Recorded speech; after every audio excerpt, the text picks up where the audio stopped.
Forum.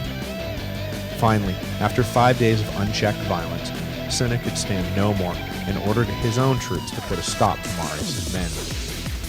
The army from Africa was ordered to stand down, and those who refused were killed by Cinna's troops. Order finally restored, elections for next year's consulship were held. That Marius and Cinna were elected came as no surprise to anyone. Everyone who opposed them was either dead or fled. For Marius, the election to his seventh consulship fulfilled the promise of his legendary encounter with the seventh eagle ship so many years before. Satisfied that his destiny had been met, the old general died in 86 BC, just 2 weeks after his election, leaving Cinna in sole control of Rome. While all this drama was unfolding back home, Sulla was off in the east leading the effort to repacify Greece. Mithridates had overrun the province of Asia and had made the Greek cities along the Aegean coast his accomplices in the mass murder of Latins in Anatolia. Welcomed as a liberator, the king pressed his luck by going one step further and attempted to push the Romans out of Greece altogether. In his effort, he was backed by the Armenian kingdom, which was reaching the zenith of its own power. Combined, the two hoped to retake the eastern Mediterranean from the alien Westerners. The ensuing war with Rome would have far-reaching consequences. Rather than being pushed back to where they came from, the Romans wound up planting their standards even further from home.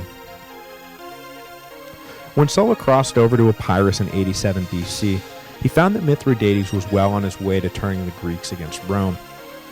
In Athens, a puppet tyrant had been installed and was backed by a Pontic army, led by Mithridates' most able general, Archelaus. This, as the mere sight of the 40,000 Roman soldiers, was enough to convince the remaining Greek cities to remain loyal. Sulla's first order of business was to bring Athens back into the Roman fold. When he arrived, though, the city was obstinate and shut its gates, so Sulla was forced to sit back and lay a siege. While encamped outside the city, refugees from the Marian Reign of Terror began to trickle in, and Sulla first received the news that Marius had returned to power, and that he had been officially exiled from Rome. He maintained his focus on the task at hand, however, and for the rest of the year and through the beginning of 86 BC, Sulla remained at the gates of Athens. Finally, in March of 86, the vigilance of the Athenian defenders waned, and Sulla stormed the walls in a midnight raid. Once inside, Sulla was not feeling particularly generous and did nothing to rein his troops in. The slaughter was only halted after Greek friends of Sulla begged him to stop the carnage. The Pontic army under Archelaus had sailed north, and Sulla left Athens to lick its many wounds. On his way out the door, however, Sulla set fire to the Athenian port of Piraeus, a final reminder of what happens to those who stand against Rome. Sulla caught up with Archelaus north of Athens in the Greek province of Boeotia. The Pontic army by this point numbered 120,000, 3 times larger than the Roman legions chasing him. Sulla studiously avoided being drawn into a fight until he found terrain that would mitigate Archelaus' overwhelming numerical advantage. Finally, at Chaeronea, Sulla found his spot. He lured Archelaus into attacking when the Romans held fortified high ground. With Sulla personally dashing from wing to wing to keep up with wave after wave sent in by Archelaus, the Romans outlasted the increasingly stretched thin Pontic army. Seeing a shot, Sulla charged and chased the opposing army back towards their camp, encircling them before they reached home base. The final casualty figures showed that while the Pontic army had been slaughtered, the Romans emerged from the battle practically unscathed. With this smashing victory in Greece, Sulla remained as popular as ever with the people of Rome, despite the continuing hostility from the elites left in the city, and the fact that he technically was in exile. Cinna was re-elected consul in 85 BC, and decided that Sulla needed to be formally relieved of duty, not because there was any doubt he would triumph over Mithridates, but because there was no doubt he would eventually triumph over Mithridates, and that victory would leave Sulla, unquestionably, the most powerful man in Rome. So Cinna raised an army and placed men with strong anti-Sulla passions in charge. They were to find Sulla, relieve him of his command, and combine the two armies. However, when the army led by Lucius Valerius Flaccus and Gaius Flavius Fimbria arrived and camped beside Sulla's army, things went backward. Sulla encouraged the new arrivals to defect over to his side, and pretty soon the new army was hemorrhaging troops. Flaccus, unable to make Sulla stand down, led his army north. Officially to track down the army Mithridates himself was leading towards Greece, but unofficially to simply distance himself from the seductive charisma of Sulla. The dissension in the ranks spread, however, and the remaining troops soured on Flaccus. Eventually, his second-in-command Fimbria led a mutiny. Flaccus was murdered and Fimbria took over, but being a staunch Marian partisan, the new leader had no intention of joining with Sulla. He just wanted to take Mithridates himself and steal Sulla's thunder. Sulla himself remained behind in Boeotia, readying himself for the rematch with Archelaus, who was being reinforced from the east by the Armenians, and soon was back at the head of an army again numbering more than 100,000. The two sides met at Orchomenos, but the outcome was no different this time around. The superior tactical ability of Sulla, which was executed by the far more disciplined Roman soldiers, was too much for the Pontic army. Once again, Archelaus was forced to make a run for it as Sulla annihilated the army he left behind. After crossing the Hellespont into Asia, Fimbria found Mithridates and fought a limited battle that saw Rome get the better of the Pontic king. But without support from the Roman navy patrolling the Aegean, Mithridates was able to slip away from Fimbria. The navy, led by Lucullus, Sulla's most loyal officer, was not about to come to the aid of a political enemy. Mithridates, however, could see the handwriting on the wall, and in late 85 BC, he offered to come to terms with the Romans. The Pontic king met with Sulla, much to Fimbria's dismay, and peace terms were hashed out. Mithridates was to remain in control of Pontus, but had to otherwise withdraw his forces from every other region he occupied. Rome would move in and occupy these territories, extending Roman dominion even further into the east. The territories that had rebelled and the newly acquired regions were forced to pay a steep price for challenging Rome. Not only was the annual tax burden increased, but Sulla demanded 5 years' worth of back taxes at the same rate.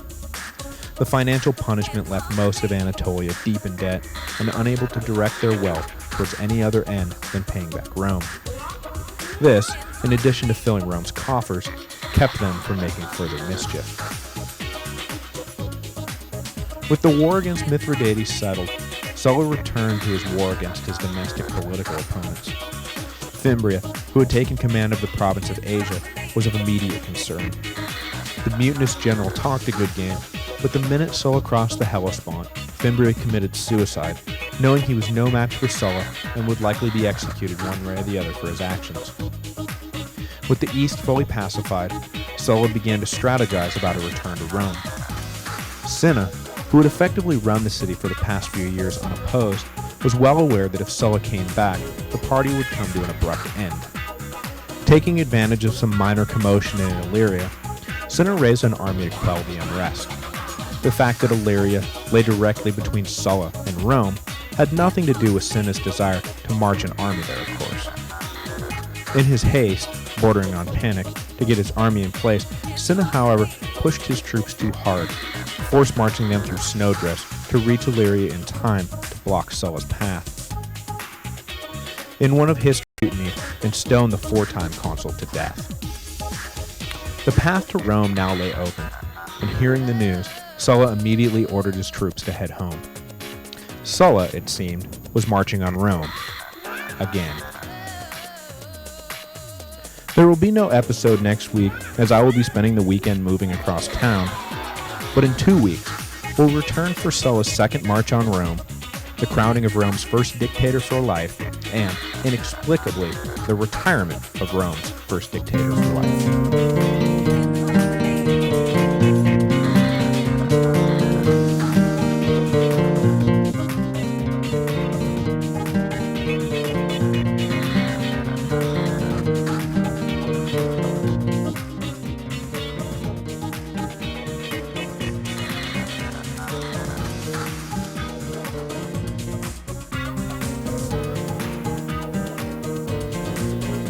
Hello, and welcome back to the history of Rome. It's been a while, I know.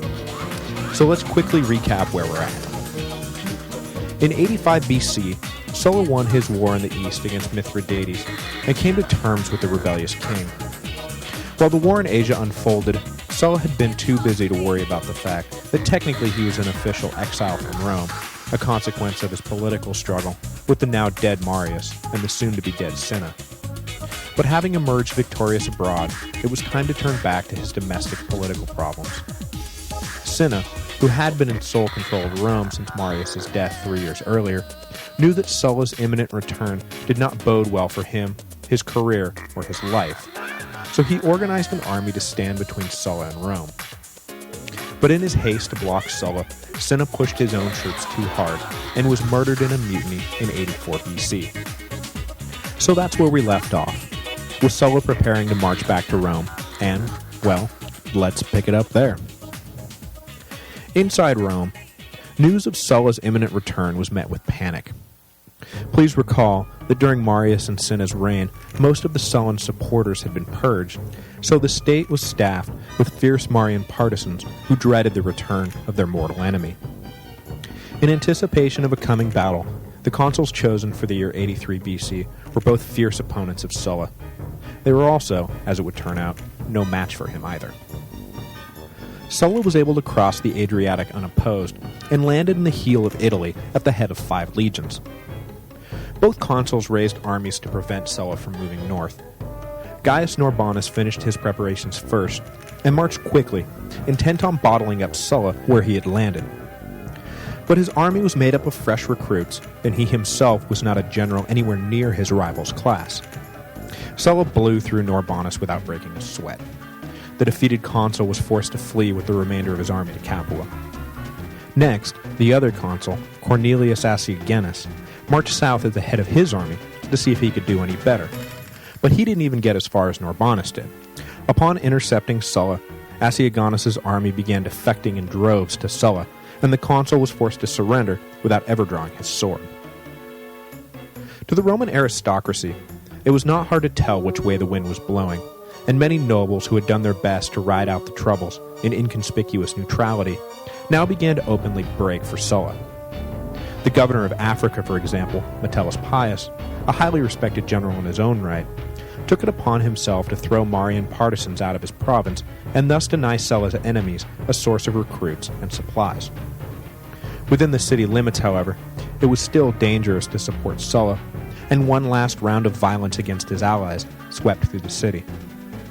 But this would prove to be the final death throes of the Marian power structure, and soon enough they would find themselves reaping what they had sown.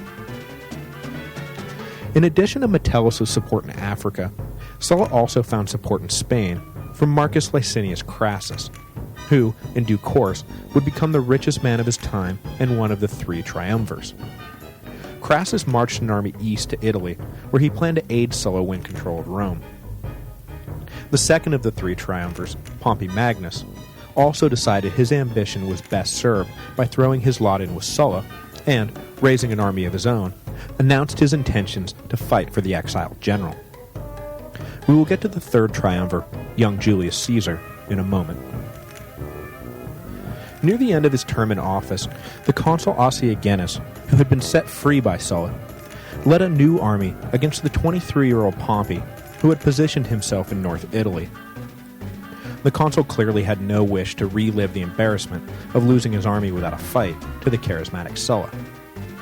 Aciagenus, however,